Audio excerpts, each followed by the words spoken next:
नमस्कार दोस्तों, मैं कुंदन कुमार आपका स्वागत करता हूं आपके अपने चैनल एसएससी दिव पर। कैसे हैं? आशा करते हैं अच्छे होंगे। आज हम जीके जीएस में टॉप 25 प्रश्न लेके आए हैं जो अति महत्वपूर्ण है, जो प्रीवियस ईयर में पूछे गए प्रश्न के संग्रहित प्रश्न हैं। इसको आज करवाने वाले हैं। ये सारे प्रश्न आपके आगामी आने वाले एग्जाम में काफ़ी सहायता प्रदान करेंगे। इसका अधिक से अधिक प्रैक्टिस जरूर कीजिएगा। वीडियो अच्छा लगे तो लाइक और कमेंट कर दीजिए। चैनल पर नए आए हैं तो प्लीज़ चैनल को सब्सक्राइब कर लीजिए। अब आए हम क्वेश्चन नंबर 1 पर। मौर्य साम्राज्य की स्थापना किसने की थी? मौर्य साम्राज्य की स्थापना चंद्रगुप्त मौर्य ने की थी। किसने की थी? चंद्रगुप्त मौर्य ने। तो इस प्रश्न का सही आंसर है ऑप्शन बी। अगला प्रश्न है क्वेश्चन नंबर 2। मौर्य साम्राज्य में प्रचलित मुद्रा का नाम क्या था? प्रचलित मुद्रा का नाम मौर्य साम्राज्य में था पन। मुद्रा का नाम क्या था? पन। तो इस प्रश्न का सही आंसर क्या हो जाएगा? ऑप्शन ए पन। अगला प्रश्न है क्वेश्चन नंबर 3। निम्नांकित में से कौन मौर्य वंश का शासक नहीं था? मौर्य वंश का शासक नहीं था अजातशत्रु। इसमें से अजातशत्रु मौर्य वंश का शासक नहीं था। तो इस प्रश्न का सही आंसर ऑप्शन ए हो जाएगा। अगला प्रश्न है क्वेश्चन नंबर 4। निम्नलिखित में से अशोक का उत्तराधिकारी कौन था? अशोक का उत्तराधिकारी कुणाल। अशोक का उत्तराधिकारी कौन था? कुणाल था। इस प्रश्न का सही आंसर क्या हो जाएगा? कुणाल। अगला प्रश्न है क्वेश्चन नंबर 5। मुद्रा राक्षस का लेखक निम्न में से कौन है? मुद्रा राक्षस का लेखक विशाखा दत्त। कौन है? विशाखा दत्त। तो इस प्रश्न का सही आंसर क्या हो जाएगा? Option B Vishakha Dutt. अगला प्रश्न क्वेश्चन नंबर 6। चाणक्य कौटिल्य किसका प्रधानमंत्री था? कौटिल्य या चाणक्य किसका प्रधानमंत्री था? प्रधानमंत्री था या किसका?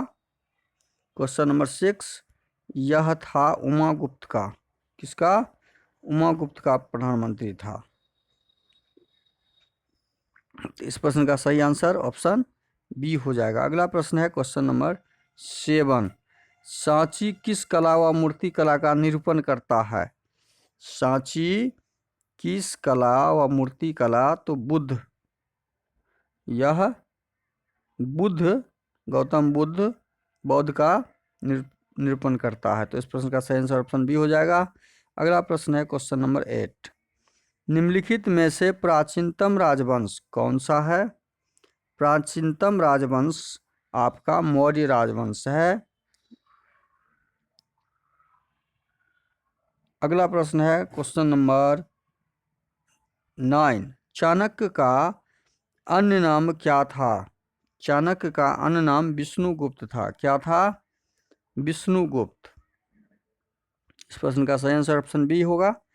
अगला प्रश्न है क्वेश्चन नंबर 10। चंद्रगुप्त के शासन विस्तार में किसने मुख्य रूप से मदद की थी? किसने मदद की थी? चंद्रगुप्त के शासन विस्तार में किसने मदद की थी? तो यह चाणक्य ने मदद की थी। किसने? चाणक्य ने। तो इस प्रश्न का सही आंसर ऑप्शन सी। अगला प्रश्न क्वेश्चन नंबर 11। अशोक के शिलालेखों में प्रयुक्त भाषा कौन सी है? अशोक के शिलालेखों में प्रयुक्त भाषा प्राकृत भाषा है। कौन सी भाषा? प्राकृत भाषा। तो इस प्रश्न का सही आंसर ऑप्शन बी है। अगला प्रश्न क्वेश्चन नंबर 12। मेगास्थनीज के पुस्तक का नाम क्या है? मेगास्थनीज के पुस्तक का नाम इंडिका है। क्या है? इंडिका। इस प्रश्न का सही आंसर है ऑप्शन बी डी इंडिका। अगला प्रश्न क्वेश्चन नंबर 13। मौर्य काल में शिक्षा का सर्वाधिक प्रसिद्ध केंद्र कौन सा था? सर्वाधिक प्रसिद्ध केंद्र तक्षशिला केंद्र था। क्या था? तक्षशिला। तो इस प्रश्न का सही आंसर ऑप्शन सी। अगला प्रश्न क्वेश्चन नंबर 14। पाटलिपुत्र में स्थित चंद्रगुप्त का महल मुख्यतः बना था चित्र से बना था? किस चीज से? लकड़ी का बना हुआ था। मुख्यतः लकड़ी का। तो इस प्रश्न का सही आंसर ऑप्शन सी लकड़ी का। अगला प्रश्न है क्वेश्चन नंबर 15। मालवा गुजरात एवं महाराष्ट्र किस शासक ने पहली बार जीते? तो यह जीते थे। कौन सा शासक था? यह जीते थे चंद्रगुप्त मौर्य ने। तो इस प्रश्न का सही आंसर ऑप्शन डी हो जाएगा। अगला प्रश्न है क्वेश्चन नंबर 16। पाटलिपुत्र को किस शासक ने सर्वप्रथम अपनी राजधानी बनाई? पाटलिपुत्र को चंद्रगुप्त मौर्य ने सर्वप्रथम अपनी राजधानी बनाई थी। तो इस प्रश्न का सही answer option A Chandragupta Maurya होगा। अगला प्रश्न है क्वेश्चन नंबर 17। नंद वंश के पश्चात मगध पर किस राजवंश ने शासन किया? नंद वंश के पश्चात मौर्य वंश ने मगध पर शासन किया। तो इस प्रश्न का सही आंसर ऑप्शन ए हो जाएगा, मौर्य वंश। अगला प्रश्न है क्वेश्चन नंबर 18। अर्थशास्त्र का लेखक के समकालीन थे? अर्थशास्त्र के लेखक चंद्रगुप्त के समकालीन थे। किसके? चंद्रगुप्त के समय के थे। तो इस प्रश्न का सही आंसर ऑप्शन बी हो जाएगा। अगला प्रश्न है क्वेश्चन नंबर 19। अशोक के शिलालेखों को पढ़ने वाला प्रथम अंग्रेज कौन था? अशोक के शिलालेख को पढ़ने वाला प्रथम अंग्रेज जेम्स प्रिंसेप था। James Prinsep. इस प्रश्न का सही आंसर क्या हो जाएगा? Option D James Prinsep. अगला प्रश्न है क्वेश्चन नंबर 20। चंद्रगुप्त मौर्य ने सेल्यूकस को कब पराजित किया था? चंद्रगुप्त मौर्य ने सेल्यूकस को 305 ईसा पूर्व, कब? 305 ईसा पूर्व में पराजित किया था। चंद्रगुप्त मौर्य ने सेल्यूकस को 305 ईसा पूर्व में। तो इस प्रश्न का सही आंसर ऑप्शन बी हो जाएगा। अगला प्रश्न है क्वेश्चन नंबर 21। प्रथम भारतीय साम्राज्य स्थापित किसने किया था? प्रथम भारतीय साम्राज्य का स्थापना चंद्रगुप्त मौर्य के द्वारा हुआ था। चंद्रगुप्त मौर्य के द्वारा।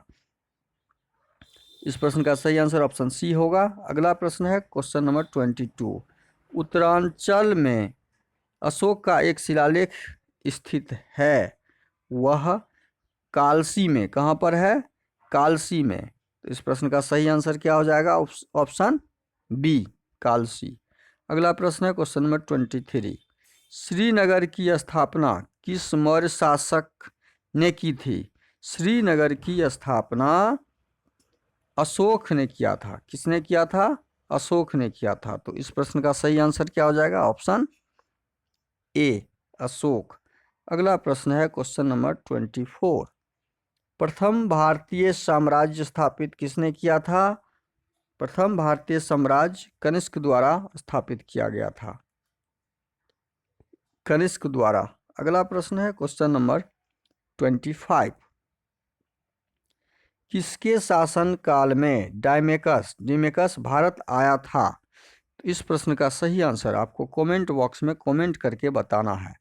और कमेंट बॉक्स में आपका जो सही आंसर होगा वो आप केवल ऑप्शन डालिएगा, option A, option B, option C या ऑप्शन डी। इनमें से जो भी ऑप्शन आपका सही हो कमेंट बॉक्स में ज़रूर इसका आंसर दीजिएगा। वीडियो शुरू से अंत तक जरूर देख लीजिए। वीडियो अच्छा लगे तो लाइक कमेंट कर दीजिए। चैनल पे नए आए हैं तो सब्सक्राइब कर दीजिए।